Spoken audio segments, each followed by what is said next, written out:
Bonjour à tous, c'est Edjoan. Aujourd'hui, on se retrouve pour parler du match Manchester United-Paris Saint-Germain. Donc, qui s'est soldé par une victoire du Paris Saint-Germain 3 buts à 1. Voilà, ça fait un match, on va dire, assez compliqué. Voilà, Paris a gagné, mais on va dire dans la douleur, même si le score en 3-1, en général, ça reflète plutôt une large victoire, mais le match était quand même assez compliqué.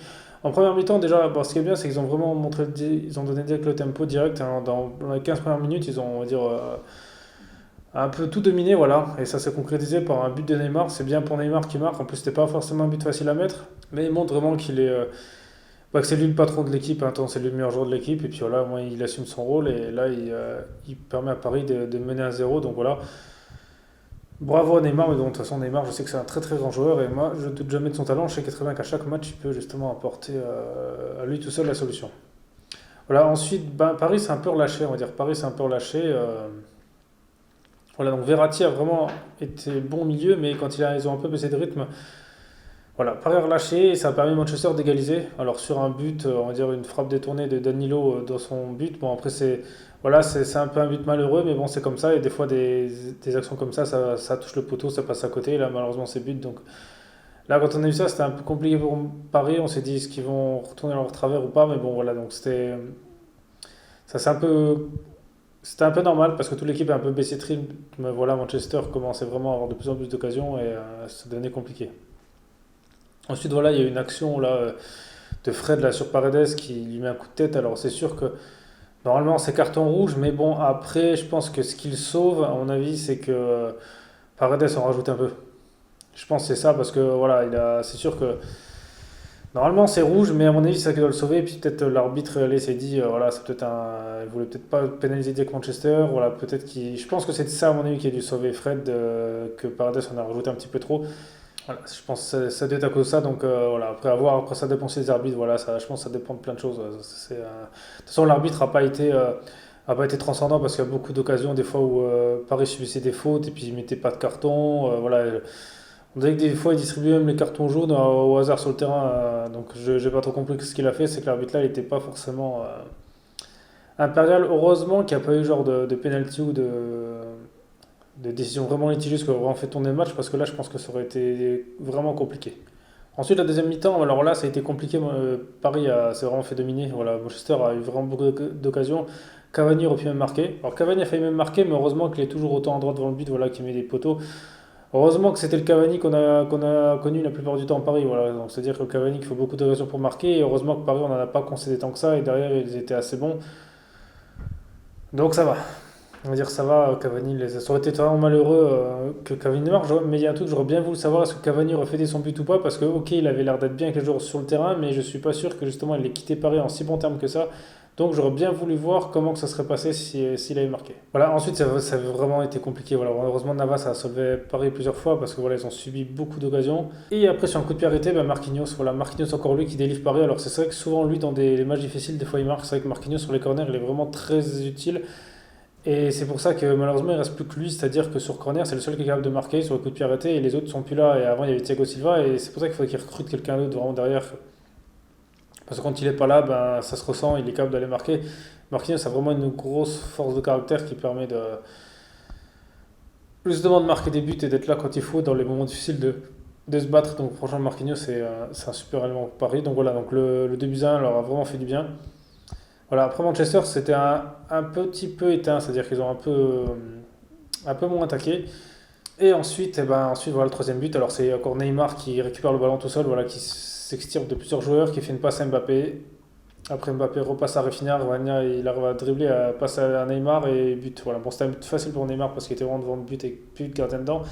Mais voilà, Neymar a vraiment tout fait sur cette action, c'est-à-dire qu'il est au début, il a la finition. Donc voilà, Neymar a encore montré qu'il était là. En plus, c'était une action en fin de match, donc en général en fin de match, en plus il était assez fatigué déjà. Il a réussi une passe magnifique en fin de match, plus après il n'a pas loupé son geste. Donc voilà, non, Neymar est vraiment l'homme du match parce que c'est lui qui a vraiment permis à Paris de s'imposer. Et justement, on va parler aussi de Mbappé qui a été vraiment transparent et les seules fois où il a eu des occasions de marquer, ben, il a fait un peu n'importe quoi parce que en moi il a une chevauchée tout seul, voilà, il est ok, bon il a dribblé il va tout seul mais il aurait dû la passer avant parce que Neymar aurait fait un face au gardien et je pense que là lui il y va tout seul, Mbappé et puis il la marque pas même en première. Puis en première mi-temps, je trouve assez fantomatique, voilà, Mbappé a pas été là en fait, c'est que Mbappé, il est bon, mais il a pas le.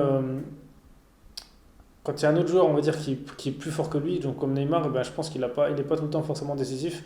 Et si Neymar ne joue pas avec lui, là c'est compliqué parce que là sur ce match, il a encore manqué de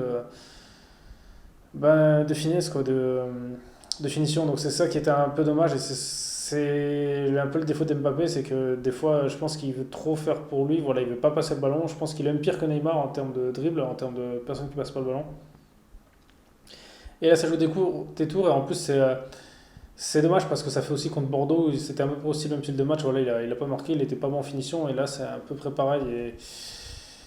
Et voilà, donc ça c'était un truc qu'au début de saison, voilà, justement, on va dire qu'il a des phases où il est devant le but, voilà, il est décisif tout le temps et des fois il est vraiment pas bon en finition et ça c'est vraiment un point sur lequel il faudrait qu'il progresse parce que malheureusement en fait c'est avec Mbappé en fait on peut dire ce qu'on veut mais il progresse pas vraiment, c'est-à-dire il dribble, il court vite mais il marque pas tout le temps, voilà. Et c'est ça, et malheureusement, depuis qu'il est à Paris, là, depuis 2 ans, en fait, j'ai pas trop l'impression qu'il est tant que ça progressé. Parce que là, voilà, c'était un match où il était vraiment photomatique. Et c'est un peu dommage. Et voilà, c'était un peu dommage. Bon, après, il y a eu pire que lui en photomatique, c'était Moïse Kean. Alors, Kean, qui a vraiment rien fait du match. Et après, ça montre bien aussi que je pense que Kean n'a pas le niveau de la Ligue des Champions, n'a pas le niveau de ça. Alors, quand les commentateurs ils disent, ouais, Paris en fait un vrai attaquant, non, c'est pas un vrai numéro 9. Hein. Paris, c'est Icardi, le vrai numéro 9. Voilà, Moïse n'était vraiment pas du tout dans le coup, je l'ai quasi pas vu, voilà, je sais pas si vous l'avez vu, mais voilà, il était vraiment photomatique. Ça a été un peu n'importe quoi, Keane, ce qu'il a fait, mais bon, c'est ça, je pense qu'il doit encore progresser, voilà, à mon avis, il n'a pas encore la carrure pour faire ce genre de match. Après Cardi, je sais pas pourquoi il l'a pas mis, parce il était comme rentré face à Bordeaux. Bon, après, c'est vrai qu'à Bordeaux, il n'avait rien fait non plus. Et l'autre problème aussi, c'est la gestion de Di Maria. Alors, j'ai pas vraiment compris ce que Tourelle a fait avec Di Maria, parce que déjà, il n'a pas fait jouer. À la fin du match, ok, bon, c'est sûr que Diallo était fatigué, mais il aurait quand même pu, je sais pas, le faire rentrer parce que le problème de ça, c'est que déjà, quand il a fait sortir contre Bordeaux, Di Maria était énervé. Donc peut-être qu'ils se sont pris la tête, c'est pour ça qu'il l'a pas fait jouer ou je sais pas.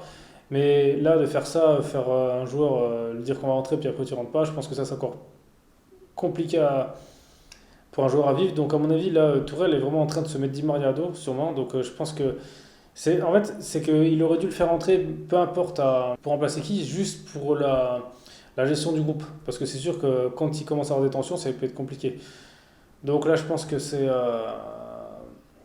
va être compliqué. La toile, il faut vraiment qu'il apprenne à gérer ses joueurs. Bon, après, c'est sûr que lui, il mise tout sur Neymar et Mbappé, mais justement, Di Maria, il a quand même bien sauvé Paris quand Neymar et Mbappé n'étaient pas là parce qu'il a à prendre ce rôle de leader. Et donc, ça, c'est un truc que Tourelle, il devrait quand même le remercier pour ça et peut-être pas le gérer comme ça. Donc c'est une victoire quand même assez difficile. Bon, après, maintenant, ce qui est bien, c'est que Paris a besoin juste d'un match nul pour se qualifier et qu'ils ont leur destin entre leurs mains. En plus, ils sont affrontés là à Istanbul et Istanbul, voilà, vu qu'ils n'ont plus rien à jouer, je ne sais pas s'ils vont se donner à fond. Peut-être qu'on se donne à fond justement pour sortir la tête haute, mais voilà. Donc, c'est un peu plus avantageux pour eux, c'est-à-dire ce sera plus facile que si par exemple Istanbul, là, ils jouaient encore je pense, une place en Ligue Europa ou quelque chose. Donc voilà, et bon après, ce qui est bien c'est que Paris a remonté qu'ils sont capables quand même de jouer voilà, quand ils veulent, mais il faut peut-être physiquement, il faudrait qu'ils se préparent mieux, mais il y a peut-être moyen de faire quelque chose si Paris garde le niveau que vous avez pendant le premier quart d'heure, pendant toute la Ligue des Champions, là encore ils peuvent peut-être la gagner. Là, ouais, là je dis ouais, mais sinon ça va quand même être compliqué parce que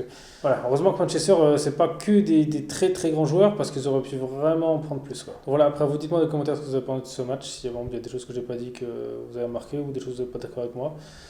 Et sinon merci à tous d'avoir regardé cette vidéo, c'était Edgeone, on se retrouve très vite pour une prochaine vidéo.